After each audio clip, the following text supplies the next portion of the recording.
మీ ఎలాంటి వ్యాపార ప్రకటనలకైనా వెంటనే మా ఛానల్ సంప్రదించండి. అందరికీ నమస్కారం. ప్రస్తుతం మనతో పాటు ఉన్నారు ప్రముఖ ఆధ్యాత్మికవేత్త జ్యోతిష పండితులు రామదాస్ శర్మ గారు. గురుగారితో మాట్లాడుతాం. నమస్తే గురుగారు. నమస్కారం. గురుగారు, జూలై మాసంలో మిథున రాశి వారికి ఎలా ఉండబోతుందంటారు? ఎలాంటి జాగ్రత్తలు తీసుకోవచ్చు అంటారు? ఆర్థిక పరంగా, ఆరోగ్య పరంగా గ్రహ గోచారం ఎలా ఉంటుందంటారు ఈ మాసం? అలాగేమ్మా, వీళ్ళకి ఈ ద్వాదశ రాశుల్లో మిథున రాశి వాళ్ళది ఈ సంవత్సరం కొంచెం అదృష్ట జాతకమే చెప్పాలి. ఈ మాసంలో కూడా, ఈ సంవత్సరం, ఈ మాసం కూడా. అయితే గ్రహగతులు చూస్తే వీళ్ళకి దశమ స్థానంలో శని భగవాన్ సంచరిస్తున్నాడు, ద్వితీయ స్థానంలో బృహస్పతి, తర్వాత తృతీయ స్థానంలో కేతువు, నవమ స్థానంలో రాహు. ఇది గ్రహగతి. అయితే వీళ్ళకి మిగతా గ్రహాల సంగతి వస్తే, ఇప్పుడు లగ్నం మీద అంటే రాశి మీద రవి సంచరిస్తున్నాడు. తర్వాత 8వ తారీఖు తర్వాత బుధుడు వక్రగతిలో మళ్ళీ వెనక్కి వస్తాడు. ఇప్పుడు ద్వితీయ స్థానంలో బృహస్పతి ఉన్నాడు, ప్రస్తుతానికి బుధుడు ఉన్నాడు, తర్వాత శుక్రుడు, ముగ్గురు ఉన్నారు. చంద్రుడు 2 రోజులకు ఒకసారి మారుతూ ఉంటాడు. అయితే వీళ్ళకి 2-3 తేదీల మధ్యలో, జూలై మధ్యలో వీళ్ళకి చంద్రాష్టమం అవుతుంది. వీళ్ళకి జూలై 2-3 చంద్రాష్టమం వచ్చినప్పుడు కొంచెం ఒత్తిడి పెరుగుతుంది వీళ్ళకి. అదే ఇంతకు ముందు మనం వీళ్ళకి మిథున రాశి వాళ్ళకి చంద్రుడు ద్వితీయ స్థానాధిపతి. అంటే చంద్రాష్టమం అయినప్పుడు వీళ్ళకి ఎటువంటి సమస్యలు వస్తాయంటే, కుటుంబ సభ్యులతో మాట పట్టుకులు వస్తాయి వీళ్ళకి. అదొక ఒత్తిడికి దారితీస్తుంది. తర్వాత ధనపరంగా వాళ్ళు చేసే ఖర్చులు వాళ్ళకి నచ్చవు. వాళ్ళ కుటుంబ పరంగా కానీ, వాళ్ళ సొంతగా కానీ ఏదైతే ఖర్చులు చేస్తారో ఆ ఖర్చులు వాళ్ళకి నచ్చవు అనమాట. దాని పరంగా ఒత్తిడి ఉంటుంది వీళ్ళకి. తర్వాత కొంతవరకు ఆరోగ్యాన్ని కూడా చెప్పాలి వీళ్ళకి. చంద్రుడు కదా వీళ్ళకి, ఆరోగ్యాన్ని కూడా చెప్పాలి. సో ఈ 3 రకాల మానసిక ఒత్తిళ్ళు వీళ్ళకి వస్తాయి. పైగా ఇప్పుడు ఏంటంటే ఒకసారి దశని బట్టి కూడా ఉంటుంది. ఆ దశని దీన్ని మిళితం చేసుకుని చంద్రాష్టమం ఎలా ఉంటుందని చూసి చెప్పచ్చు. బట్ అందరూ చూసుకోవాల్సింది ఆ నెలలో వాళ్ళకి ఏ సమయంలో చంద్రాష్టమం అవుతుంది అనేది వాళ్ళు చూసుకోవాలి. ఇప్పుడు వీళ్ళకి 2nd కి 3rd కి వస్తుంది. ఆ 2 రోజులు చంద్రాష్టమం మామూలుగా 2 రోజులు ఉంటుంది. ఆ సమయంలో కొంచెం జాగ్రత్తగా ఉంటే సరిపోతుంది. ఎక్కువ జాగ్రత్తలు తీసుకోవాలి. ఎక్కువ నోరు పెంచకుండా, గొడవలు పడకుండా ఉంటే సరిపోతుంది. అయితే ఎలాంటి జాగ్రత్తలు తీసుకోవాలనేది చంద్రుడు రాశి రీత్యా వాళ్ళకి ఎలాంటి ఫలితాలు ఇస్తారనేది బట్టి డిపెండ్ అయి ఉంటుంది. అదొక్కటి చూసుకొని చేస్తే చాలు. మరి విద్యార్థులకు ఎలా ఉంటుంది అంటారు ఈ మాసం? వీళ్ళకి విద్యార్థులకమ్మా బుధ స్థానాన్ని చూడాలి. బుధుడు వీళ్ళకి 2వ స్థానంలో ఉన్నాడు, మళ్ళీ 1వ స్థానానికి 8వ తర్వాత వస్తాడు. కాబట్టి విద్యార్థులకు బాగానే ఉంటుంది వీళ్ళకి.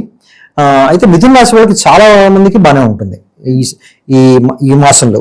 కారణం ఏంటంటే బృహస్పతి దృష్టి శని భగవాన్ మీద ఉంది. 1 మంత్ బ్యాక్ దాకా, ఒక మాసం క్రితం కూడా వాళ్ళు కొంచెం బాధపడ్డారు, కంటక శని దోషంతో బాధపడ్డారు వీళ్ళు. అయితే ఇప్పుడు కంటక శని దోషం పోయిందా అంటే పూర్తిగా పోయిందని చెప్పలేం, కానీ గురు దృష్టి శని భగవాన్ మీద ఉంది. గురువు బాగా ఉచ్చలో ఉన్నాడు ఇప్పుడు. దాంతో ఏమైందంటే శని భగవానికి సంబంధించిన దోషాలు చాలా తగ్గాయి. అయితే రాహు నవమంలో ఉన్నాడు కాబట్టి దాని తాలూకు దుష్ప్రభావాలు కొన్ని ఉంటాయి. నవమంలో రాహు ఉంటే, నవమ రాశులు ఉంటే ఏమవుతుందంటే కొంచెం వీళ్ళు ఇంట్లో పెద్దల ఆరోగ్యం గురించి కొంచెం చూసుకోవాలి వీళ్ళు. తర్వాత ఇంటర్నేషనల్ బిజినెస్ చేసేవాళ్ళు ఉంటారు కదా, వ్యాపారాలు చేసేవాళ్ళు ఉంటారు, దానికి సంబంధించి కొంచెం జాగ్రత్తగా ఉండాలి. చేసేప్పుడు జాగ్రత్తగా ఉండాలి. 9వ స్థానంలో రాహు ఉన్నవాళ్ళు. తర్వాత వీళ్ళకి దూర ప్రయాణాలు ఉంటాయి వీళ్ళకి, కానీ దూర ప్రయాణాల్లో కొంచెం బాధలు కూడా వస్తాయి. వీళ్ళకి దూర ప్రయాణం ఎందుకు చేస్తారంటే, వీళ్ళు ఈ మాసంలో తీర్థయాత్రలు చేసే అవకాశం ఉంది వీళ్ళు. అంటే పిలిగ్రిమ్ ప్లేసెస్కి, మంచి ప్లేసెస్కి వెళ్ళి దైవ దర్శనం చేసుకునే అవకాశం ఉంది. అది ఎందువల్ల వస్తుందంటే, 3వ స్థానంలో కేతు ఉన్నాడు, శుక్రుడు వెళ్ళి కలుస్తున్నాడు. శుక్రుడు ద్వాదశాధిపతి, తర్వాత పంచమాధిపతి కూడా. కాబట్టి వీళ్ళకు పిలిగ్రిమేజ్ అంటే తీర్థయాత్రలు చేసే అవకాశం ఉంది. అయితే 9వ స్థానంలో రాహు ఉన్నాడు కాబట్టి తీర్థయాత్రలో కొంచెం ఇబ్బందులు వచ్చే అవకాశం ఉంది. అది పెద్ద ఇబ్బందులు అవి చిన్న ఇబ్బందులు వచ్చే అవకాశం ఉంది. వాటిని కొంచెం జాగ్రత్తలు తీసుకోవడం ద్వారా తగ్గించుకోవచ్చు. అయితే ఈ చంద్రాష్టమం రోజుల్లో మాత్రం వీళ్ళు ఈ జాగ్రత్తలు తీసుకోవాలి. ముఖ్యంగా ఎక్కువ జాగ్రత్తలు తీసుకోవాలి. 2nd జూలై, 3rd జూలై ఆ టైంలో చంద్రాష్టమం అవుతుంది కదా వీళ్ళకి. ఆ టైంలో 2 రోజులు కొంచెం ఎక్కువ జాగ్రత్త తీసుకుంటే సరిపోతుంది. మరి గురుగారు, ఎవరికైతే వివాహం జరగలేదో, వివాహ ప్రయత్నాలు ఎవరైతే చేస్తున్నారో సక్సెస్ అయ్యే ఛాన్సెస్ ఉన్నాయంటారా? బ్రహ్మాండంగా ఉన్నాయి వీళ్ళకి. ఎందుకంటే వివాహం సంబంధించి బృహస్పతి ఉచ్చలా ఉన్నాడు, వాళ్ళకి అనుకున్నట్టుగా అన్ని కరెక్ట్గా జరుగుతాయి. చాలా ముందుకు వెళ్ళే అవకాశం ఉంది. అయితే చంద్రాష్టమి సమయంలో ఈ పెళ్లి చూపులు అలాంటివి పెట్టుకోకుండా మిగతా రోజుల్లో వివాహ ప్రయత్నాలు చేస్తే గొప్ప సక్సెస్ వస్తుందని చెప్పొచ్చు. గురుగారు, అలాగే ఎవరైనా కొత్తగా వ్యాపారం స్టార్ట్ చేయాలి, రియల్ ఎస్టేట్ కి సంబంధించి పెట్టుబడులు పెట్టాలి అనుకుంటుంటారు కదా, పెట్టొచ్చు అంటారా ఈ మాసం? పెట్టొచ్చమ్మా. ధనస్థానం స్ట్రాంగ్ గా ఉంది. సప్తమాధిపతి కూడా గురి కావడం వాళ్ళకి, ద్వితీయంలో ఉన్న ఉచ్చలో ఉండడం, తర్వాత బుధుడు శుక్రుడితో కలిసి ఉండడం కూడా గొప్ప అవకాశాలను ఇస్తాయి వీళ్ళకి. అయితే 5వ తారీఖు తర్వాత, జూలై 8 తర్వాత శుక్రుడు ప్లేస్ మారుతున్నాడు కాబట్టి వీళ్ళకి సింహంలోకి వెళ్తున్నాడు కాబట్టి కొంచెం ఒడిదుడుకులు ఉండొచ్చు, కానీ బట్ మొత్తం మీద వీళ్ళకి బాగానే ఉంటుంది. కుటుంబ వాతావరణం కూడా ఎలా ఉంటుందంటారు? బ్రహ్మాండంగా ఉంటుంది. కుటుంబ వాతావరణం చాలా ఇస్తుంది వీళ్ళకి. మరి గురుగారు, ఉద్యోగ రంగంలో ఉన్న వారికి ఎలా ఉంటుంది? నిరుద్యోగుల పరిస్థితి కూడా ఏంటంటారు? ఏదైనా ఆపర్చునిటీ వచ్చే ఛాన్సెస్ ఏమైనా ఉన్నాయంటారా ఈ మాసంలో? మొన్న దాకా 1 month బ్యాక్ దాకా వీళ్ళకి కంటకశని ప్రభావం బాగా ఎక్కువ ఉందమ్మా ఉద్యోగులకి. అయితే ఈ గురు దృష్టి పడడంతో వాళ్ళకి కంటకశని ప్రభావం కొంత తగ్గిందని చెప్పాలి. కొత్త ఆపర్చునిటీస్, కొత్త అవకాశాలు ఓపెన్ అవుతాయి వీళ్ళకి. పైగా ఏంటంటే శుక్రుడు కూడా 2వ స్థానంలో ఉన్నాడు వీళ్ళకి. పైగా రాష్ట్రాధిపతి బుధుడు కూడా 2వ స్థానంలో ఉండి ధనస్థానాన్ని ప్రభావితం చేస్తున్నాడు కాబట్టి వీళ్ళకి కొత్త ఉద్యోగ అవకాశాలు వీళ్ళకి కనిపిస్తాయి వీళ్ళకి. అవి యూజ్ చేసుకోవాలి, కరెక్ట్గా యూజ్ చేసుకోవాలి. కొంతమంది విదేశీ ఉద్యోగాలు ప్రయత్నం చేసే వాళ్ళు కూడా చక్కగా నిర్భ్యంతరంగా చేసుకోవచ్చు. వాళ్ళకు కూడా అవకాశాలు ఉన్నాయి. ఉద్యోగాల పరిస్థితి బాగానే ఉంటుందని చెప్పాలి. కొత్త ఉద్యోగం వచ్చే అవకాశాలు చాలా ఎక్కువ ఉంటాయి ఈ నెలలో. మరి ఎవరైతే విదేశాలకు వెళ్ళాలి, అక్కడ చదువుకోవాలైనా, ఉద్యోగ పర్పస్ అయినా, కొంతమంది సెటిల్ అవ్వడానికి కూడా వెళ్తుంటారు ఫ్యామిలీ పరంగా, విదేశీ యోగం ఉందంటారా ఈ మిథున రాశి వారికి? విదేశీ యోగం ఉందమ్మా. కొంచెం అక్కడక్కడ ఆలస్యం అవ్వచ్చు వీళ్ళకి శని గోచారం వల్ల. అయితే రాహు నవమంలో ఉన్నాడు కాబట్టి, చూస్తున్నాడు కాబట్టి వీళ్ళకి విదేశీ యోగం అయితే వీసాస్ రావడం, వీళ్ళకి అనుకున్న పనులు అనుకున్నట్టు కావడం కూడా అవకాశాలు చాలా ఎక్కువ ఉంటాయి. పైగా రాష్ట్రాధిపతి సపోర్ట్ కూడా ఉంది. 2వ స్థానంలో రాష్ట్రాధిపతి ఉన్నాడు, గురువుతో కలిసి ఉన్నాడు, శుక్రుడితో కూడా కలిసి ఉన్నాడు.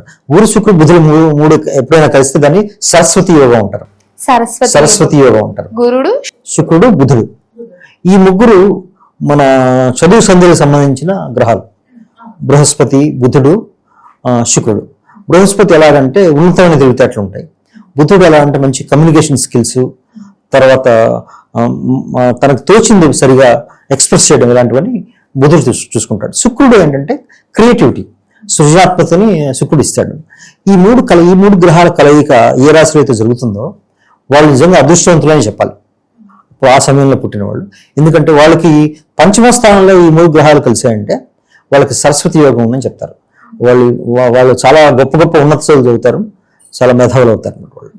మరి గురుగారు, ఈ మాసంలో మిథున రాశి వారు ఏ దైవనామ స్మరణ చేస్తే బాగుంటుందంటారు? ఎలాంటి పరిహారాలు చేసుకుంటే ఈ మాసం కలిసి వస్తుందంటారు? వీళ్ళు ముఖ్యంగా వీళ్ళు దుర్గాదేవి ఆరాధన చేసుకోవాలి. వీళ్ళు దుర్గాదేవి ఆరాధన, ఎందుకంటే రాహు సంబంధించిన దుష్పరిణామాలు వీళ్ళు తప్పించుకోవడానికి.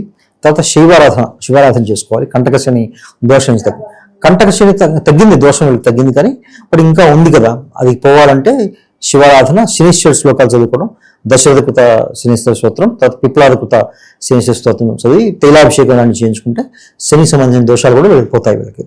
గురుగారు, మొత్తం మీద జూలై మాసంలో మిథున రాశి వారికి ఎలా ఉంది, ఎలాంటి జాగ్రత్తలు తీసుకోవాలో తెలియజేసినందుకు ధన్యవాదాలు. నమస్కారం అమ్మా.